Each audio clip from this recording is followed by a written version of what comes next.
primera instancia, ¿no? Si el pecado es una falla humana o es una oportunidad para crecer. Bueno, primero agradecerte a vos que me viniste a pedir esto, ¿no? A ver, si el pecado es una falla humana, es una oportunidad para crecer. Bueno, yo creo que las dos cosas, ¿no es cierto? Porque uno cuando sabe que si se cayó a un pozo, bueno, la próxima vez va a ir caminando con más cuidado. Entonces creció.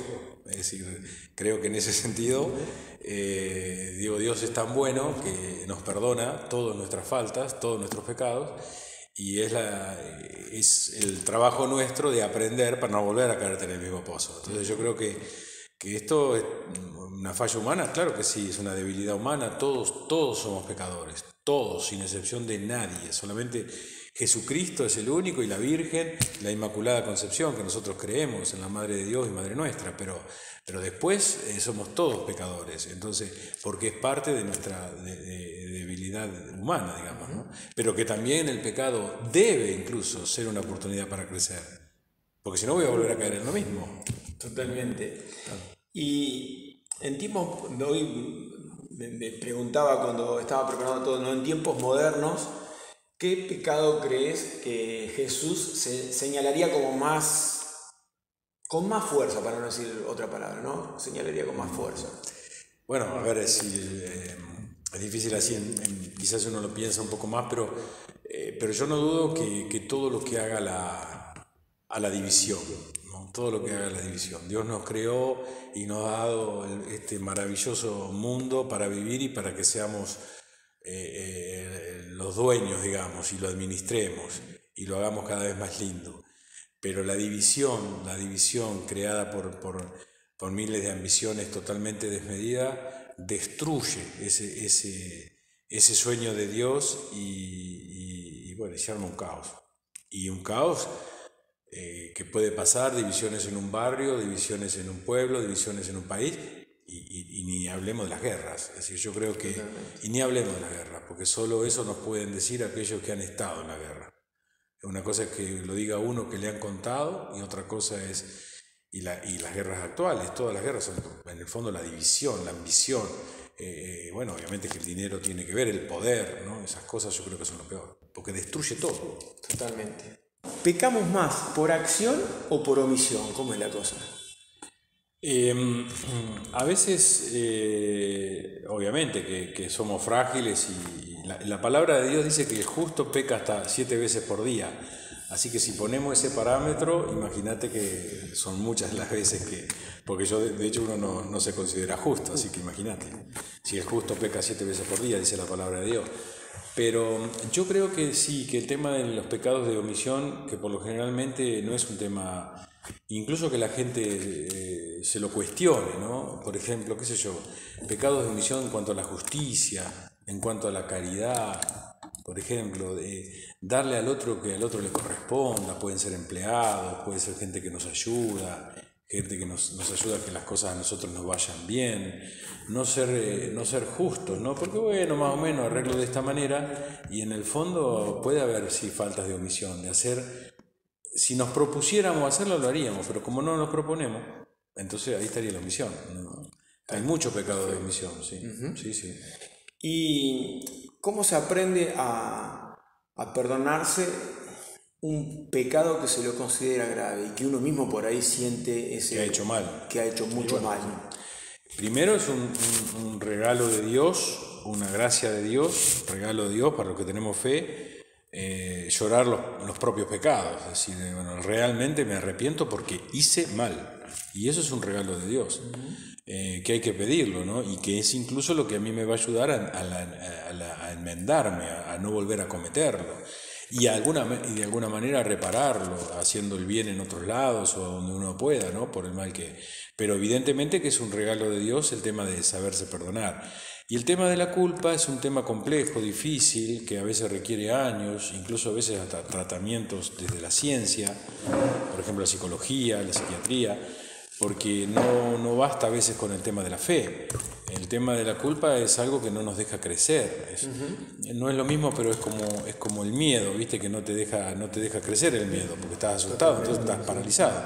Y la culpa también no te deja avanzar, ¿no? Y bueno, los que tenemos fe sabemos que tenemos que ser cada día mejores, que no volver a cometer los mismos pecados, ser totalmente distintos, aprender del dolor que hemos provocado y que nos hemos provocado, y mirar hacia adelante, porque Dios nos ha perdonado. ¿Se puede vivir sin pecar? No, es muy difícil. Vuelvo a repetirte, la Biblia dice que el justo peca hasta 7 veces por día, entonces siempre, viste, como a veces decimos en el campo, tenemos más agachada que el tero, ¿y quién no tiene una agachada? Que levante la mano, es decir, ¿no? Bueno, es difícil eso. Es difícil. ¿Y cuál crees que sería el pecado que a la gente más le cuesta perdonarse? A veces cuando, sobre todo puede ser cuando ha quedado demostrado, la persona se ha visto como lo han visto en su interior, digamos, ¿no? Cuando le ha dado terriblemente vergüenza de lo que le pasó y de lo que se enteraron, digamos, ¿no es cierto? Es así, ¿no es cierto? Bueno, en el fondo cuando está tocado uno, digamos, ¿no? Porque que también puede haber una gran soberbia, egoísmo, ¿no? ¿Cómo yo hice tal cosa? Y sí, somos pecadores, ¿por qué no yo? ¿No? Nosotros cuando éramos chiquitos creíamos que por ahí venir a hablar con el cura, y el cura tenía una cuestión mágica que nos limpiaba, pero es una cuestión no solamente filosófica, sino de mucho trabajo espiritual. Por supuesto. ¿Cómo se explica eso? Bueno, a ver, para los que tenemos fe y somos católicos, sabemos que existe obviamente el sacramento de la reconciliación, a donde Dios te perdona los pecados cuando de verdad vos estás arrepentido. Entonces el cura te da la absolución y vos quedás perdonado.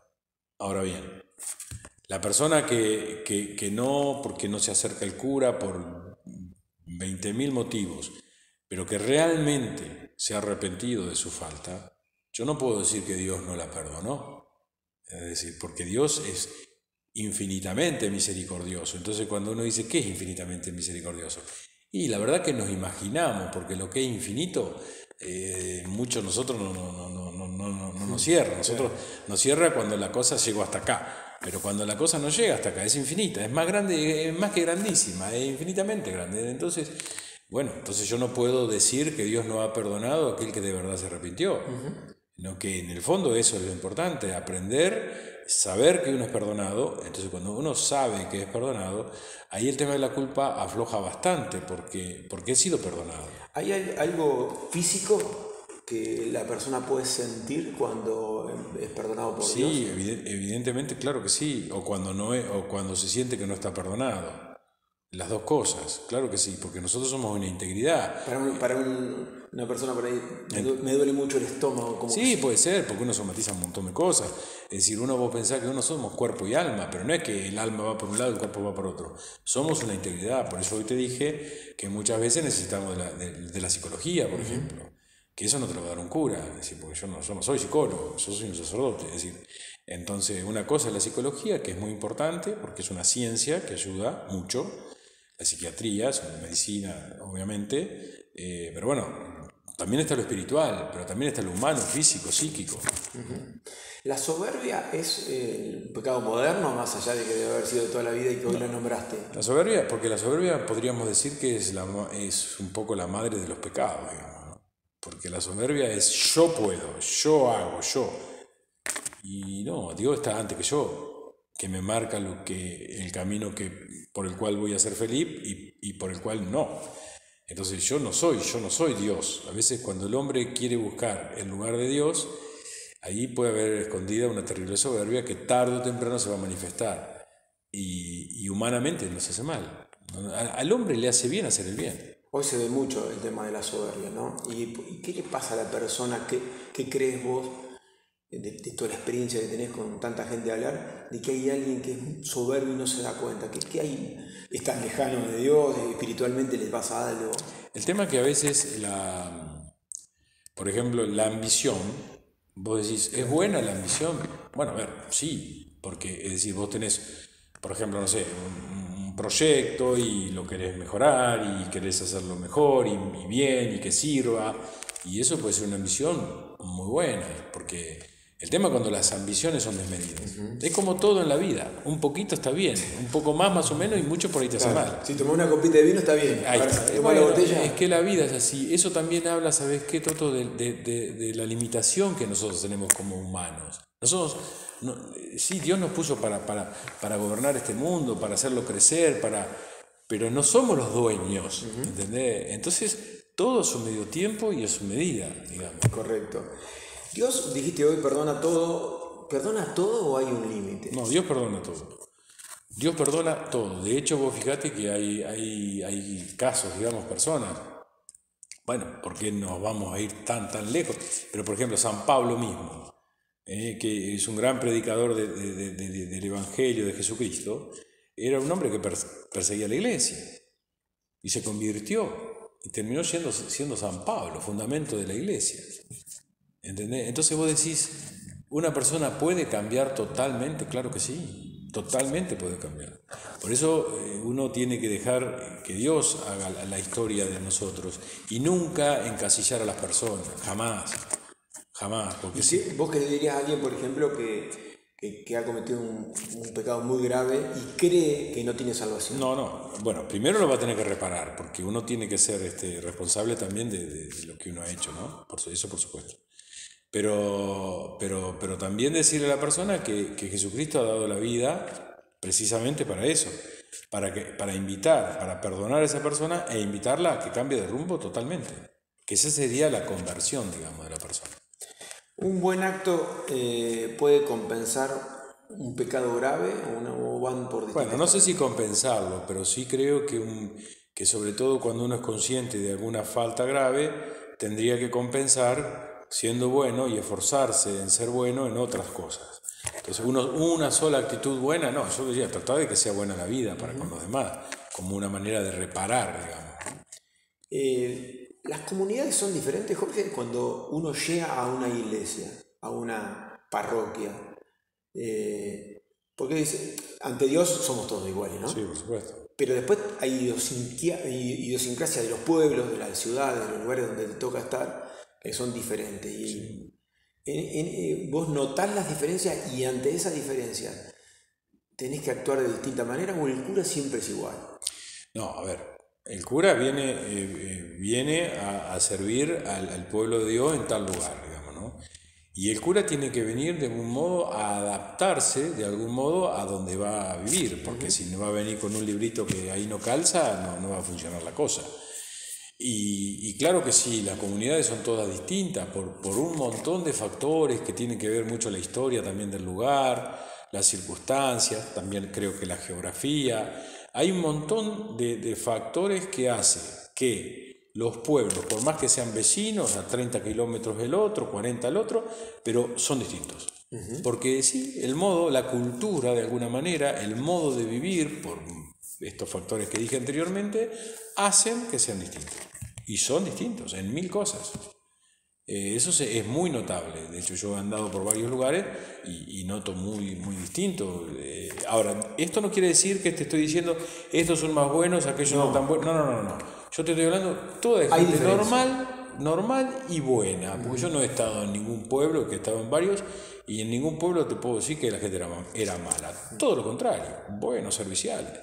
Pero vos me preguntaste por el modo, sí, es distinto. Y con el paso de los años, ¿no? Uno piensa cuando era chiquito, se crió en un lugar.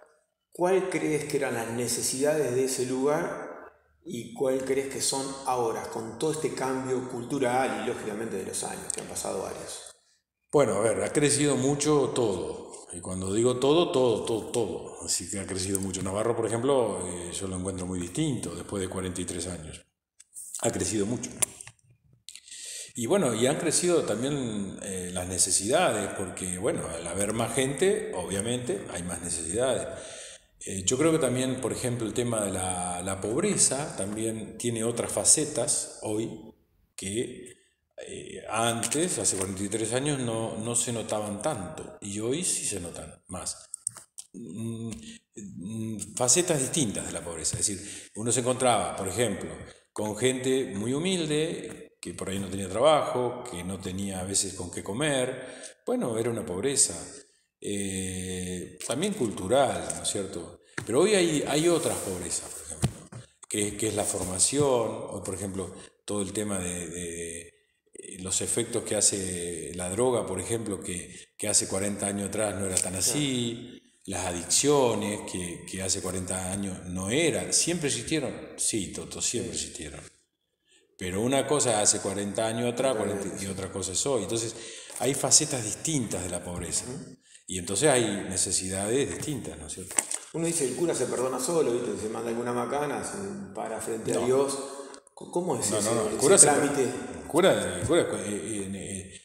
Yo, es decir, yo soy uno de Navarro, yo soy uno más acá en Navarro, pero bueno, ese uno más para Navarro, que soy yo, soy el cura también para Navarro, ¿sí?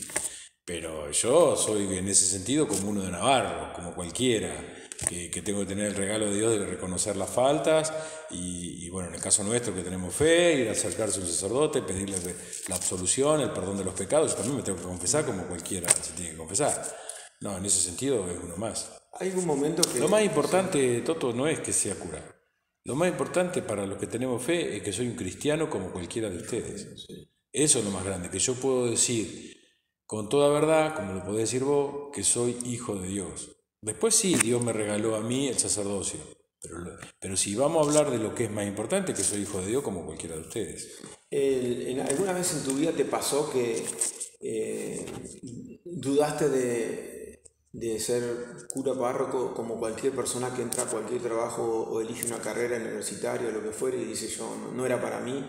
¿En algún momento hubo un quiebre? A ver, cura párroco soy ahora acá, en Navarro. Es decir, porque me preguntás si yo alguna vez dudé de ser sacerdote. En el periodo de formación. Sí, obviamente, porque cuando uno entra al seminario para estudiar, yo estuve 8 años, eran 8 años, bueno, ahora también. El seminario también funciona como un tiempo de discernimiento.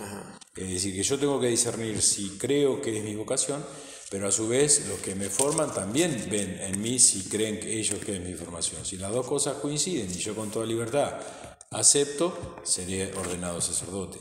Pero ¿qué te quiero decir? Que en ese periodo de formación, claro que sí, porque no dejamos de ser un ser humano, incluso pasa en cualquier... Es verdad que el sacerdocio no es una profesión, porque es un estilo de vida. Si vos podés ser médico, pero hoy estás trabajando de carpintero. Bueno, yo soy sacerdote, entonces soy sacerdote siempre, ¿me explico? Entonces asumo un estilo de vida también en el sacerdocio. Pero también así como cualquier profesional en su camino ha dudado, bueno, también el sacerdote duda porque no deja de ser una persona cualquiera del lugar. ¿Qué es lo mejor de ser cura? Bueno, qué sé yo, hay muchas cosas, la gente es muy buena, uno ve también el crecimiento de las personas, el crecimiento de las familias. Me pasa acá, que a veces viene, padre, usted me bautizó, y resulta, claro, ya son grandes y tienen hijos, y sí. Y bueno, esas cosas, ¿no? Y ahora traen el chico a la primera comunión. Bueno, la verdad que eso es lindo porque después el hecho también de ser sacerdote, el conocer tanta cantidad de gente de todo el variadísimo, ¿no? Variadísimo, sí. Eso también. ¿Y lo más difícil, Jorge? Y lo más difícil, qué sé yo, lo más difícil es saber transmitir bien la palabra de Dios, ¿no? Porque la palabra de Dios nos debería transformar cuando uno la escucha, cuando uno la lee, cuando uno la explica. Y uno que le toca eso por mi ministerio sacerdotal, bueno, hay un abismo entre Dios y yo, entonces, pero por otro lado soy yo el que le tengo que prestar los labios y el corazón y la mente a Dios. Y entonces, bueno, eso es difícil, ¿no? Sobre todo el dar testimonio de vida, porque yo no puedo decir una cosa que no hago. Entonces también, ¿no? Pedirle a Dios su gracia para poder predicar, sí, con la voz, pero también con el modo de vida, con el ejemplo, ¿no? Si no fueras sacerdote, ¿te imaginas qué serías? Y me encanta, lo primero que te digo, tendría una familia, eso seguro. Eso segurísimo. ¿Por qué es tan importante la familia? Y porque yo también, obviamente, que te digo esto y pienso, mi familia hoy es Navarro, es todo el partido de Navarro, y yo a veces me pasa que por ahí a la noche me sé despertar alguna vez, me ha pasado que, uy, tengo que arreglar el techo que se llueve, uy, tengo que arreglar la casa parroquial que está destruida, uy, hay un montón de chicos de barrios que no voy a tener cómo darles catecismo porque no tengo catequistas que nos ayuden, no tengo un lugar para darles catecismo. Y bueno, uno de alguna manera se desvive por eso, como creo que vos mismo sos padre y tantas veces habrán despertado por miles de cosas que hay que organizar y bueno, entonces, ¿por qué? Porque yo me considero que uno es para la familia y entonces yo, si no fuese sacerdote, obviamente que tendría una familia, sí, claro. ¿Qué santo admirás? ¿Qué santo admiro? Bueno, a mí me gusta, o sea, tengo mucha devoción con San Benito y Don Bosco. San Juan Bosco era un hombre que su presencia atraía nomás, la presencia, no hablaba directamente, ¿no? Y de hecho vos sabés que me hace mucho bien cuando me encuentro en Navarro con muchachos y gente que ha estudiado con los salesianos, en las escuelas de salesianas, y capaz que no pisan la iglesia ni nada, pero te hablan tan maravillosamente de Don Bosco que realmente es una cosa hermosa, ¿no? Y bueno, es esa gente que atrae, ¿no? Como decir una Teresa de Calcuta y un San Francisco de Asís, bueno, ¿no? Eso, ¿no? Durante los años que uno está estudiando, ¿no? ¿Se lee mucho sobre la vida de o sobre la filosofía de la iglesia? No, nosotros, la primera parte de la formación, que son cuatro años, si vos me decís cuáles son los temas fuertes, son temas de filosofía, los primeros 4 años. Y los últimos 4 años, el tema fuerte, digamos, de los 4 años son temas teológicos. Es muy importante tener idea de la filosofía para poder entender mejor la teología, digamos, ¿no? ¿Qué es la teología? Para aquellos por ahí El estudio de Dios, teo-Dios, ¿no? Logía, estudiar Dios, ¿no? Es decir, obviamente que todo está basado en las Sagradas Escrituras y en la tradición de la Iglesia. Con respecto a lo de los santos, es vida espiritual que obviamente hace bien. Yo te digo, a todos nos hace bien, ¿eh? Vos, si yo te doy a leer, por ejemplo, un libro de Don Bosco, y te va a quedar maravillado, y te va a dar ganas de hacer lo que el tipo hacía. Es decir, bueno, entonces a veces leer la vida de los santos, por ejemplo, nos ayuda mucho a vivir con entusiasmo, con alegría, con esperanza en estos tiempos donde son tan complejos, tan difíciles y que tanta falta hace que contagiemos, ¿no? Seguro. Un pasaje bíblico favorito para vos.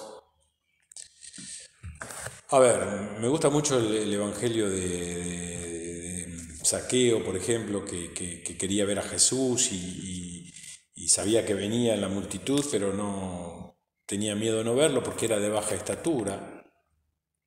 Y era un tipo que había andado en unas cuantas macanas, ¿viste? Y entonces se ve que tenía cierto arrepentimiento de lo que había hecho en la vida, y bueno, pero quería ver. Y como era tan de baja estatura y era tanta la multitud, se subió a una planta para que cuando pase lo vea de ahí arriba. Y dice el Evangelio que cuando va pasando por ahí, el mismo Jesús, el que mira para arriba, lo ve y le dice: Zaqueo, bajá pronto que hoy voy a ir a dormir a tu casa. Y entonces, imagínate la alegría del petizo este, ¿no es cierto? Y bueno, y sí, así fue. Y yo siempre... Y entonces ahí dice el texto que Zaqueo se arrepiente y comparte sus bienes con los que más necesidades tienen, ¿no? Es decir, como que Zaqueo evidentemente se convirtió, ¿no? Y qué lindo, ¿no? Que Jesús quiera venir a nuestra casa, ¿no? No viene para ver el living de la casa, que por lo general está todo precioso, hasta perfume y hay una florcita en la mesa. Viene para ver los lugares que puede haber cierto desorden en la casa para transformarlo y cambiarlo. Porque, ¿qué le dirías a aquel que duda de tu fe? Como duda ante todo la fe, sacerdote. claro, ante todo la fe es un don de Dios, es un regalo de Dios. Entonces, ¿por qué te marco esto? Porque lo puedo tener mucho, como lo puedo tener poco, o como puedo no tenerlo. Es decir, ¿qué es lo que yo sí puedo hacer? Es pedirle a Dios que me regale la fe. Pero no una vez sola, pedírselo con insistencia. Yo estoy segurísimo, y no lo dudo, que la persona que le pide a Dios que le crezca la fe, le va a crecer. ¿Sí? Segurísimo. Es un don de Dios, que hay que pedirle ese regalo. Pero hay que pedírselo. Y a veces cuando uno dice que pide, yo por ahí no pido, pero pido porque no estoy muy convencido. No, ¿Sirve pedir? Sí, vos tenés que pedir lo más convencido que puedas de que ya lo conseguiste. Y con fe, con entusiasmo. Yo también te digo, hoy día, frente a las dificultades normales de la vida, una cosa es vivir con fe y otra cosa es vivir sin ella. Son dos cosas distintas. Totalmente. Una cosa es afrontar dificultades en la vida con fe y otra cosa es sin tenerla. Clarísimo. ¿Qué pecado crees que sea normalizado en la vida? Bueno, qué sé yo.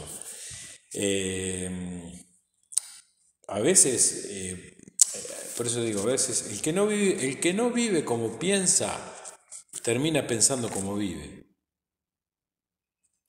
El que no vive como piensa, termina pensando como vive. Entonces, bueno, ahí se transforma todo. Entonces, Claro. Normaliza. claro, normaliza todo, que no sé si hay que normalizarlo. Claro. ¿Me explico? Sí, sí. Bueno, entonces de ahí saca la conclusión. Totalmente. Algo que debe cambiar la iglesia. ¿Está en tu agenda? Mirá, sí, cosita? yo estoy feliz, es decir, con el Papa que la Iglesia ha elegido en estos últimos tiempos. Siempre Dios ha elegido el Papa que hacía falta en su momento. Nosotros, bueno, todos tenemos fresco a Juan Pablo II, tenemos al Papa Benedicto y tenemos ahora a Francisco, que Dios quiera pueda salir adelante de su problema de salud. Pero yo creo que el Papa Francisco ha sido una ventana abierta que ha entrado aire fresco a la Iglesia. Aún más, yo me atrevo a decirte que con los años el Papa Francisco será como una especie de bisagra. Salgan, nos dice el Papa, salgan de la Iglesia, salgan. Abran las puertas de la Iglesia, dice el Papa. Es decir, pero, y concretamente lo dice, no solo para que la gente entre, sino para que ustedes salgan. Eso. Entonces, la Iglesia se ha como encerrado en muchas cosas y tenemos que ser abiertos. Es decir, Dios tiene sus caminos. Yo no puedo pensar que todo tiene que pasar por tal puerta. Está clarísimo. ¿Has visto algún milagro o lo has percibido al menos de cerca? Sí, yo sobre todo, sí, eso sí, he tenido la suerte en varios lados a donde uno va que hay cosas que no te lo puedo explicar, solamente Dios, ¿no? ¿Sabes dónde? En Luján se ve mucho. En Luján se ve muchísimo. En la Basílica de Luján, que yo he tenido oportunidad de estar muchos años, eso se ve muchísimo. Gente que viene con historias porque vino en tal momento a pedir y después que las cosas se hayan cambiado como se cambiaron, bueno, ahí es el poder que Dios tiene, ¿no? Y sobre todo si se lo pide su madre, la Virgen. Entonces, en ese sentido es un secreto importante de los sabios para agarrarse fuerte de las manos de la Virgen, ¿no? Porque ella consigue cosas que por ahí uno nos cuesta más, pero la Virgen las consigue. El cielo y el infierno, ¿cómo se explica? Bueno, si nosotros, el infierno sería el lugar a donde va o está aquel que ha negado totalmente a Dios, el bien. Vos me podés decir, ¿la gente se puede condenar? Yo creo que sí. Ahora, si vos a mí me preguntás, ¿son muchos los que se condenan? Esto es personalmente, la respuesta totalmente personal. Yo creo que no. Pero que algunos se pueden condenar, puede ser que sí. Pero que sean muchos, yo creo que no. Porque a veces una persona obra mal y uno... Por eso nosotros, Toto, no podemos juzgar a nadie. A nadie. Atrás de algo horrible, feo, hay historias también. ¿Me explico? ¿Y está mal lo que hizo? Sí, está muy mal. Pero hay que ver con los ojos de Dios, ¿no? Que es el que ve todo. Nosotros vemos parte. Está claro. ¿Y qué le dirías a esas personas que por ahí han perdido la esperanza y que creen que la esperanza no se recupera? No, que sí, que la esperanza sí se recupera. Entiendo muy bien que el dolor es tan grande, pero tan grande que lo único que ve es oscuridad. Y yo lo entiendo y totalmente. Pero aún en esa oscuridad, yo les digo que no se desanimen, que sigan confiando, que como te acabo de decir, que se confíen mucho a la Virgen si son católicos, si tienen fe, que ya van a ver tarde o temprano que se hace la luz. Eso es así. A mí me da pena a veces cuando hay gente que no lo vive así. San Juan Bosco dice, confíale a tus cosas a la Virgen y ya verás los milagros. Y lo dice San Juan Bosco. Jorge, la última, todos tenemos sueños y ¿qué te gustaría dejar de la iglesia de tu pueblo, de tu paso por la iglesia en tu pueblo? Yo lo que quisiera dejar acá, sinceramente, eso sí no lo dudo, es que es la presencia de Dios, que no nos soltemos nunca de su mano, que no nos soltemos nunca de la mano de la Virgen, que podamos descubrir que el sentido de nuestra vida es Jesucristo, digamos, ¿no? Y que cada uno ese Jesucristo lo haga presente en lo que le toca, el esposo como esposo fiel, la esposa fiel con sus hijos con sus padres, que se viva un clima de predicar eso, ¿no? El amor en la familia, la esperanza. Mirá todos si en Navarro todos viviéramos así y todos pondríamos un granito de esperanza todos los días. Y vamos a transformar Navarro. Pero claro, andamos corriendo de un lado para el otro, tratando de resolver lo que me toca a mí, lo mío, y lo del otro que lo resuelva el otro. Bueno, iniciamos esto hablando de que una de las peores cosas y que destruye la unidad, obviamente, la división. Tengo una más. Viste que y mucho pasa cuando vos sos joven y hoy está potenciado por redes sociales y por un montón de cosas de los tipos exitosos, el éxito, la felicidad y el éxito son una misma cosa. Y hay muchos chicos que se ven en dificultades, vos lo verás en las familias, que crecieron en otro ámbito o que no pueden desarrollarse o que no se les da, un montón de cosas. ¿Cuál es el mensaje para esa gente? ¿Qué es la felicidad, el éxito? ¿Por dónde pasa? Si tiene que llegar a... Yo creo que la felicidad, vuelvo a repetirte, la ambición está bueno, que uno quiera progresar y dentro de las posibilidades que uno puede progresar, ¿no es cierto? Porque por ahí he tenido en esto he sido más limitado, qué sé yo, Claro. ponele. Pero bueno, no importa, es decir, al fin y al cabo, los más grandes en la vida son los humildes.